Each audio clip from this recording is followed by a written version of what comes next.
முதல் முறையாக அதிமுக தன்னை விட கீழே இருக்கக்கூடிய விஜய் பண்ணுது. உங்களுக்கு முன்னாடி ஞாபகம் இருக்கும், நம்ம சொல்லியிருப்போம் திமுக 3 கட்சிகளை திட்டமிட்டு வளர்த்து விடும் அப்படின்னு.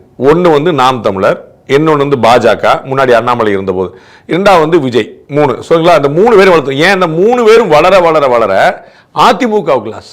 ஏன்னா டிஎம்கேவுடைய எதிரி யார் அப்படின்னா எடப்பாடின்னு தான் எதிரி, நாம சீமானன் தான் எதிரி, அண்ணாமலை தான் எதிரி, விஜய் தான் எதிரின்னு போறான்.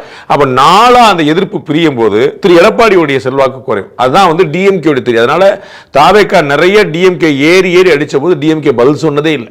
திரு அண்ணாமலை ரவுண்டு கட்டி அடிச்ச போது அவங்க ரியாக்ட் பண்ணதே இல்லை. அவங்க மோடிட்ட பேசுவாங்க, அவங்க இபிஎஸ் பேசுவாங்க, அண்ணாமலை பேச மாட்டாங்க. அதே மாதிரி நாம் தமிழர் கேட்க வேண்டாம், அவங்க கண்டுக்கவே மாட்டாங்க, அப்படி கட்சி இருக்கிற மாதிரியே பண்ண மாட்டாங்க. அது மூலமா அது வளர்த்து விடுறது மூலமா அதிமுக பலவீனம் அடையும். இப்ப அந்த ஸ்ட்ராட்டஜி அதிமுக கீழே இருக்கு. அதிமுகவுக்கு நேர் எதிரும் இணையானதுமானது திமுக.